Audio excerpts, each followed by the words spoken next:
eu tive uma memória de vida passada onde eu vi uma cena que eu estava com uma pessoa próxima a mim, que eu não quero, obviamente, falar porque ainda está por aí, né?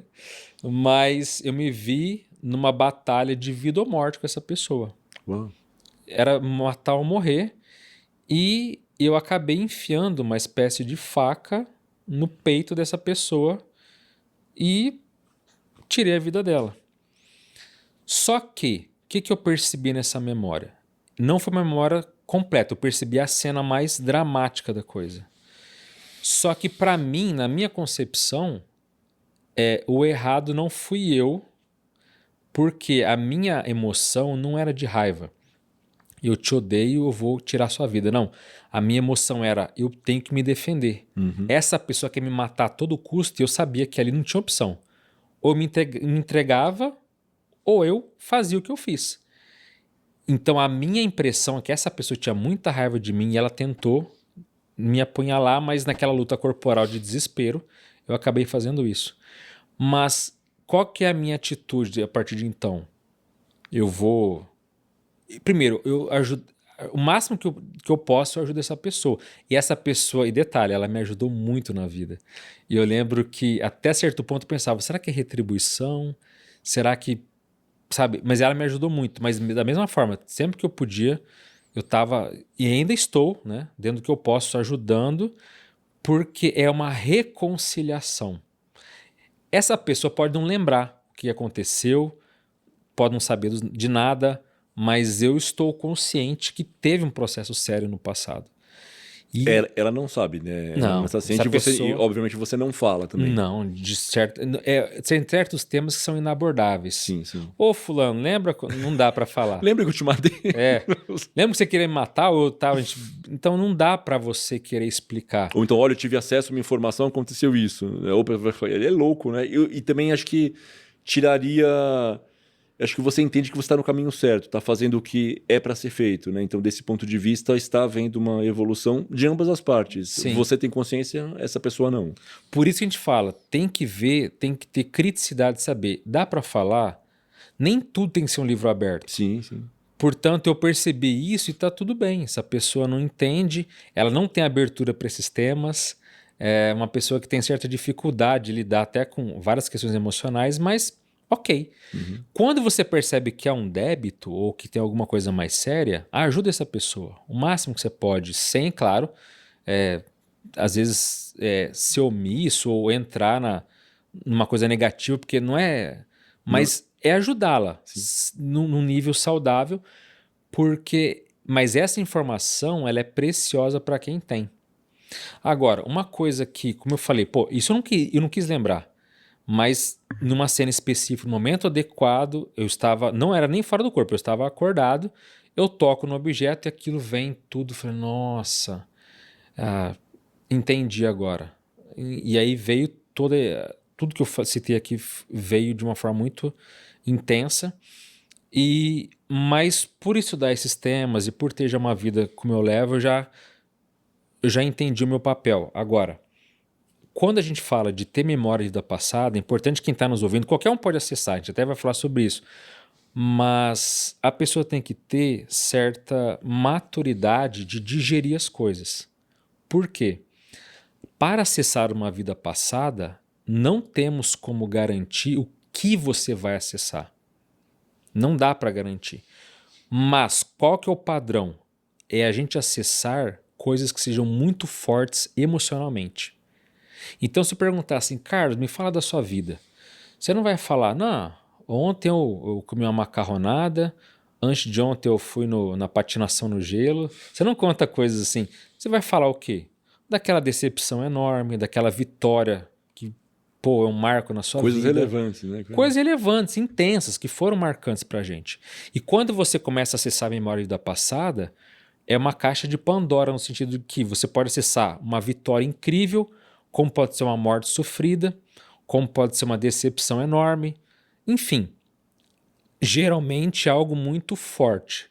Não vai, como eu brinco assim, não vai ser aquela ovelha que estava jantando, né, ou aquilo que era mais trivial. Pode até acontecer, mas não é tão comum. Então, se você, no momento atual, mal consegue lidar com os problemas dessa vida, lembra que você vai fazer uma exumação, você vai desencravar uma coisa que estava lá, que já aconteceu, é passado, mas que vai voltar a um processo emocional. E aí, você vai saber digerir com isso? Você acha que você está pronto?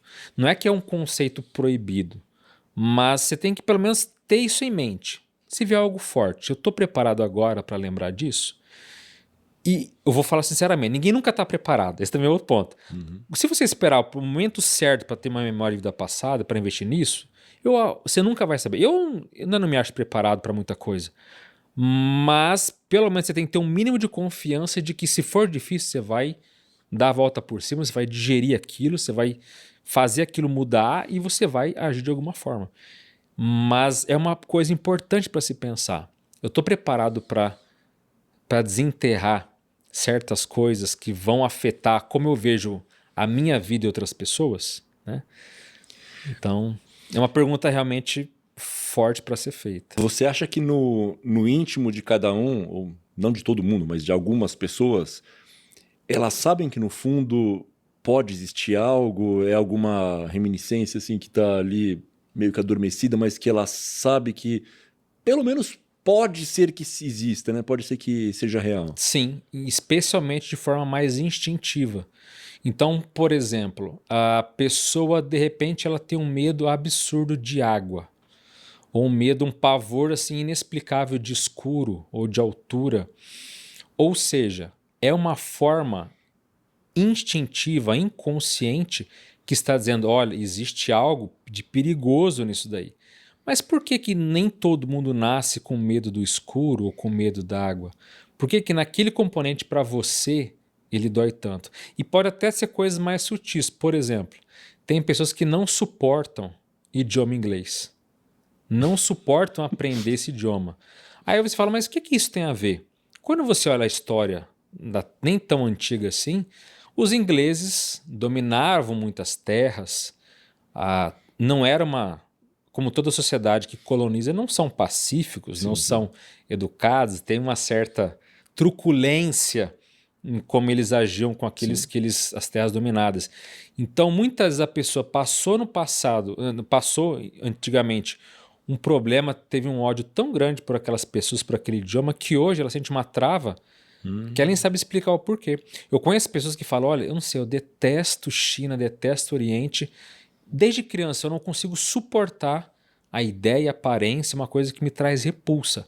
Mas qual o sentido? Por que alguém traz isso naturalmente? Não é um preconceito, né? Não é preconceito gratuito. Sim, sim. Tem um componente emocional que pesa, que dói, que machuca nela. E isso tem a ver com o processo de vidas passadas. Quer dizer, é uma informação que está vindo na forma emocional, de uma forma repulsiva, como uma contrariedade gratuita, mas que quando a pessoa vai investigar, sempre tem a ver com vida passada. Mas assim, uma das principais críticas que é feita é o seguinte, mas espera aí, não faz sentido a gente viver várias vidas se eu esqueço. Por que que eu vou ter uma vida, eu aprendo, apanho, sofro, venço, aí depois eu venho e não lembro de nada? O que vale isso? Então, para algumas pessoas, elas não veem lógica nesse processo. E é uma pergunta muito pertinente. Só que o que a gente pode avaliar? Qual é a razão do esquecimento? Qual é a razão do restringimento? Uma palavra melhor. Por quê? Depois que a gente morre, depois que a gente descarta esse corpo, nós ficamos expandidos. Ficamos com uma mentalidade mais avançada, a gente fica num outro patamar de ação, de mentalidade. E de conhecimento. E de conhecimento, de tudo, realmente. E aí, quando você renasce, você tem que restringir, você tem que voltar num padrão menor para aquele novo corpo. Mas aí que está o que as pessoas não entendem. São dois pontos principais. Primeiro, se ela lembrasse do passado, ela nunca teria uma oportunidade de recomeço, porque ela não teria a capacidade de lidar com o que ela fez. Então, digamos que uma pessoa no passado fez um monte de bobagem. Machucou pessoas, feriu, magoou, matou, né? Foi muitas vezes canalha em vários pontos. E se ela renasce com todas as memórias, ela vai olhar para aquela pessoa e falar: ah, foi aquela que eu. E ela não teria a maturidade de poder ir lá tentar se reconciliar. Então, ela não teria como, sabe, lidar com essa situação de uma forma mais neutra. Seria muito mais difícil, em alguns casos até impraticável, que se fosse feito o contrário, o reajuste, entre aspas, pagar uma dívida ou fazer algo positivo nesse sentido. E outro ponto também que a pessoa teria mais assim, além dela ter esse problema de, de nunca, aqueles erros nunca serem recomeçados, ela não teria essa capacidade, vamos dizer assim, de avançar de forma mais séria. Por quê? Quando a gente esquece, não significa que aquelas vivências desapareceram. Elas continuam dentro da gente. Então, eu citei o caso do medo, mas digamos que uma pessoa ela errou muito, digamos que ela foi desleal. Uma vida onde ela foi desleal e ela sofreu por isso, apanhou por isso. Aí na próxima vida, quando ela vai ser desleal, alguma coisa grita dentro dela: ó, isso aqui vai dar errado, isso aqui é ruim. Então aquele instinto de não faça isso é por quê? Porque é de algo que ela já fez no passado e ela se deu mal. E agora aquilo vem na forma, às vezes, de uma intuição, de um pressentimento, ou simplesmente aquela coisa: ó, eu sinto que isso aqui vai dar muito errado. Então, veja, ela não lembra que foi por causa daquela vida passada que ela fez, mas aquela lição está introjetada dentro dela. Nós não temos, a maioria de nós não temos maturidade para lidar com o passado, mas as lições, os aprendizados, os erros, do ponto de vista do componente emocional, ainda está dentro da gente. Então esse papo de não, porque para que aprender se depois eu vou desaprender? Não, você não desaprende. A informação está lá, encoberta, oculta, restrita, falou, né? Mas você consegue perceber. Tanto que, por exemplo, tem pessoas que tiram a própria vida. Vamos colocar assim para não falar aquela palavra complicada. Ela tira a própria vida e muitas vezes sofre por isso, apanha. Ela fica tantas vidas fazendo a mesma ação. Chega uma hora que ela satura, ela cansa. Então, quando ela, se numa vida ela pensa, não, eu não vou fazer isso. Ela não sabe nem o porquê, mas aquilo ela já rechaça naturalmente, mas não é uma coisa gratuita. Às vezes ela, no passado dela, ela errou tanto naquilo que ela aprendeu a lição. Então, uma pessoa, quando você vê alguém que é mais maduro, que é mais centrado, uma pessoa que parece muito mais evoluída no sentido geral da vida, você pode saber que essa pessoa não é gratuita. Ela não nasceu assim e ok. Tanto que você vê irmãos gêmeos, por exemplo, univitelinos, que têm a mesma formação, a mesma criação, tudo é igual. Um às vezes é muito equilibrado, maduro, o outro é doidão, o outro é inconsequente. Mas você fala, como é que os dois criados no mesmo lar, na mesma cultura, com a mesma formação, têm temperamentos diferentes? Porque o temperamento é o quê? É uma construção de uma vida após a outra.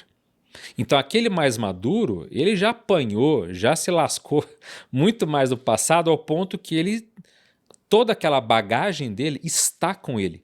No temperamento, no jeito, nos valores, nos princípios. Então não é uma perda de tempo. Pelo contrário, é uma construção. E quando essa consciência tiver mais maturidade, ou pelo menos tiver mais interesse, ela vai conseguir até recordar o que ela já vivenciou. Enquanto aquele que está mais imaturo talvez não tenha tão ímpeto para fazer esse tipo de coisa, né? Antes da gente seguir, você mencionou sobre essa restrição de conhecimento. Então, num caso de uma pessoa que realmente não foi nada santa e fez muitas coisas sérias, pesadas, né, de tirar a vida de outras pessoas, inclusive, você entende que também poderia ser porque na presente existência seria algo, um motivo de um arrependimento tão pesado que ela não suportaria, ela não conseguiria ter uma mínima performance nessa existência. Assim, é algo que caramba, eu fui capaz de fazer isso, né? E realmente sofrer muito por aquilo, partindo do pressuposto que ela entendeu que foi muito grave o que ela fez e que ela não quer repetir aquilo. Tem esse papel também, Também. essa restrição. Então, é uma forma de você dar uma segunda chance, ou não digo não uma segunda, uma milésima chance, porque todo mundo tem direito a recomeço. Você sabia que existem dentistas que fazem cirurgias sem nenhum tipo de anestesia, usando apenas a hipnose? Isso não é mágica. É a prova de que a sua consciência pode fazer muito mais do que você imagina. E saiba que a hipnoterapia é comprovada cientificamente. E por isso os seus resultados são tão rápidos. Mas calma, que ninguém vai te controlar e nem descobrir os seus segredos. Na hipnose terapêutica você vai ficar 100% consciente, só vai aceitar as sugestões que você quiser e você decide até onde caminharemos juntos. Saiba que a hipnose terapêutica é atualmente a ferramenta mais poderosa que existe para apagar a ansiedade que te paralisa, bem como desativar traumas que o mantêm apegado ao seu passado, sem contar na quebra de vícios que antes pareciam impossíveis. Agende uma sessão online e descubra como é ter o controle de si mesmo. O link está no primeiro comentário desse vídeo, mas a coragem já está aí dentro de você. Hipnoterapia não é mágica nem fraude, ela é ciência. Sim. E a mágoa, a culpa afetaria exatamente muito essa consciência. É enlouquecedor, né? É enlouquecedor. Ter uma culpa dessa, né? Exatamente. Então é melhor a pessoa nascer sem saber de nada, porque ela vai ter de fato uma nova chance de ter um outro papel, uma outra família, uma outra oportunidade de vida para poder continuar o seu progresso evolutivo. Fazer melhor, né? Fazer melhor ou, em outras palavras, fazer menos pior. Boa. A gente até brinca assim, né? Às vezes fala, né, em pessoas que tratam do assunto, fala assim, olha, essa pessoa nessa vida, ela matou 10. Tá ótimo. Como tá ótimo? Não. Antigamente era um serial que matou 60. Então, veja, parece um pouco sádico, mas não é. Mas sim, a pessoa está menos pior. Menos pior. Então, isso já é um progresso. Tá horrível, tá péssimo ainda. Ela continua fazendo ações destrutivas, mas ela está despiorando. E esse é o papel da jornada evolutiva.